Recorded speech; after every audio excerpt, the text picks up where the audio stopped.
Hello everyone, welcome to Master Cherry Mom YouTube channel. So I hope you all are doing absolutely fine. So आज का जो video है वो है unossified या फिर hypoplastic nasal bone. So video को स्टार्ट करने से पहले चैनल को सब्सक्राइब कीजिए, वीडियोस को लाइक ज़रूर किया कीजिए यार, बिकॉज जितना भी मैं शेयर करती हूँ अपना मेरा पर्सनल एक्सपीरियंस है, उसमें कुछ भी मतलब इधर उधर से नहीं मैंने लिया है. ठीक है. सो और कोई क्वेरी हो तो मैं कमेंट सेक्शन में ज़रूर ट्राई आउट करूँगी उसको क्लैरिफाई करने के लिए. ठीक है. तो बात करते हैं अनऑसिफाइड या फिर हाइपोप्लास्टिक नेजल बोन. देखो, अनऑसिफाइड मीन्स कि कोई चीज़ बनी नहीं है, हाइपोप्लास्टिक मीन्स कोई चीज़ छोटी है, बोन छोटी रह गई है. ठीक है. ये मतलब होता है पहली चीज़ तो. ठीक है. अब देखो, ये जो अनऑसिफाइड या फिर हाइपोप्लास्टिक नेजल बोन होती है, ये 3rd मंथ में एक टेस्ट होता है एंटी स्कैन. ठीक है. जो होता है 11 से लेके 13th वीक के बीच बीच में. ठीक है. अगर उस टाइम पे आपका जो नेजल बोन होता है वो नाट बेबी का डेवलप हुआ हो तो उसको हम कह देते हैं अनऑसिफाइड, या फिर हम छोटी हो तो हम कह देते हैं हाइपोप्लास्टिक नेजल बोन. ठीक है. इसका ना इतना टेंशन नहीं लेनी अगर रिपोर्ट में लिखा हुआ आ जाए कि अनऑसिफाइड है या फिर डिले, बिकॉज ना इसको हम लिटरली एक ही चीज़ कहते हैं कि ये डिलेड ऑसिफिकेशन होती है. डिलेड मतलब कि ये टाइम के अकॉर्डिंग नहीं डेवलप हुई, ये डिले हो गया, क्योंकि जो नेजल बोन होती है ये एक टाइम बाउंडेड चीज़ होती है, इसको उसी टाइम पे डेवलप होना पड़ता है. ठीक है. अब अनऑसिफाइड और हाइपोप्लास्टिक की बात हो रही है तो इसका मतलब क्या होता है मैं आपको ये भी बता देती हूँ. देखो, एक तो हो गया कि बनी नहीं है या फिर छोटी है. दूसरा ये होता है, ये हमारा नोज़ है. ठीक है. बेबी का नोज़ है.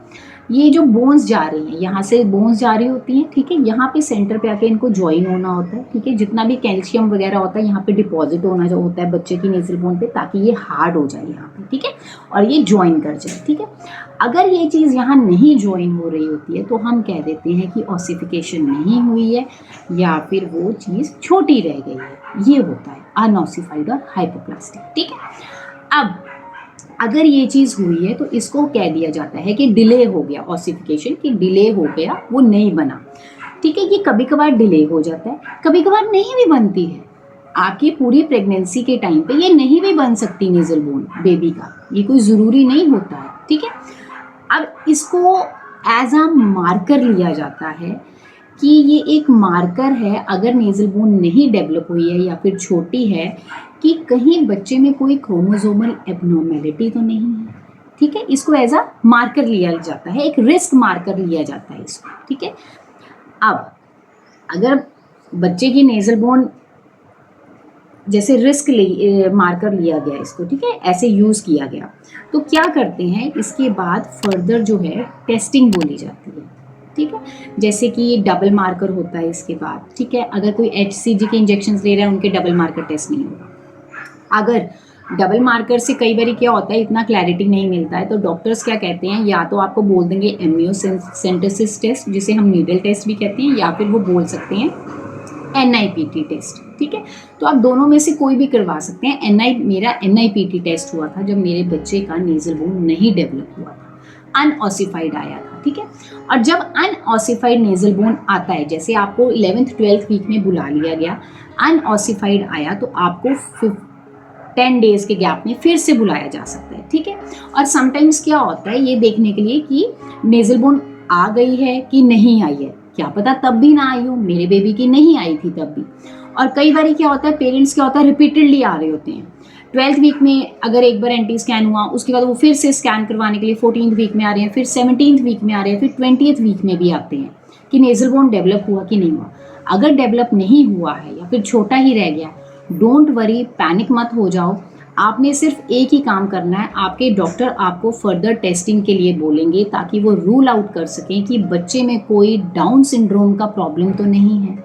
बस ये देखना होता है. अगर नेजल बोन नहीं भी बनी है, आपने NIPT करवा लिया, आपने एम्नियोसेंटेसिस करवा लिया, वो लो रिस्क है, तो आपके डॉक्टर उन दोनों रिपोर्ट्स एंटी स्कैन NIPT को दोनों को कंबाइन करके मैच करके देखते हैं और वो रूल आउट कर देते हैं कि अगर लो रिस्क आया NIPT और एंटी स्कैन दोनों को देख के अगर आपके डॉक्टर कहते हैं कि सब कुछ ठीक है, everything is fine, baby is perfectly fine, और अगर आपका नेजल बोन नहीं भी बच्चे का बना है या फिर छोटी रह गई तो टेंशन नहीं लेनी, वो चलने दो वैसी। ज़्यादा से ज़्यादा क्या होगा, ये जो नेज़ल बोन का एरिया होता है ये फ्लैटेंड हो जाएगा, चपटा हो जाएगा और कुछ नहीं होगा।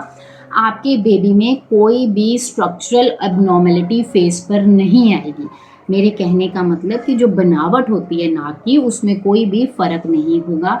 उस बच्चे को कोई ब्रीदिंग का भी कोई इशू नहीं होगा, चाहे उसका नेज़ल बोन छोटा है चाहे नहीं बना, कोई इशू नहीं होता ऐसे बच्चों को। ठीक है, तो मेन चीज़ ये होती है कि अगर ये चीज़ आई है तो आपने फर्दर टेस्ट करवाने हैं। आप ये सोच के मत रुक जाइए कि डबल मार्कर लो रिस्क आ गया, ठीक आई है रिपोर्ट तो ठीक है। आप जाओ फिर से अपने डॉक्टर के पास जाइए, उनको बोलो कि सर क्या फर्दर हम कोई और टेस्ट करवाएं, NIPT करवा लें, क्योंकि मेरा NIPT हुआ था जिससे मेरी गायनेक ने 99% मुझे रूल आउट किया था कि एवरीथिंग इज़ फाइन, अब हमें चिंता नहीं है। उन्होंने उसके बाद नेज़ल बोन को छोड़ ही दिया था कि नहीं भी बनेगी मुझे कोई लेना देना नहीं है, ज़्यादा से ज़्यादा नाक जो है वो फ्लैट हो जाएगा। तो मैं सबको यही कहना चाहूँगी कि आपने टेंशन नहीं लेना, आप टेस्ट करवाइए आगे फर्दर, ठीक है। इग्नोर मत करिए उस चीज़ को। अगर एक डॉक्टर से सेटिस्फाई, अगर आपको इंस्टिंक्ट आ रहा है कि नहीं हमें सेटिस्फेक्शन नहीं हो रही है, अंदर से एक फीलिंग आ रही है, तो दूसरे डॉक्टर के पास जाओ ना यार, उनसे कंसल्ट करो, ठीक है। सो मैंने अपनी NIPT की रिपोर्ट की वीडियो भी शेयर की हुई है, आप वो भी देख सकते हैं, उसका मैं लिंक जो है डिस्क्रिप्शन बॉक्स में दे दूँगी, ठीक है। आप वो ज़रूर देखिए, आपको उससे भी बहुत हेल्प आउट होगा। सो आई होप ये वीडियो आपको अच्छी लगी होगी, आपके लिए हेल्पफुल रहा होगा ये एक्सपीरियंस मेरा जितना भी मैंने शेयर किया। जाने से पहले चैनल को सब्सक्राइब कीजिए, वीडियोज़ को लाइक करिए और शेयर करिए। Till then take care, thank you and bye bye.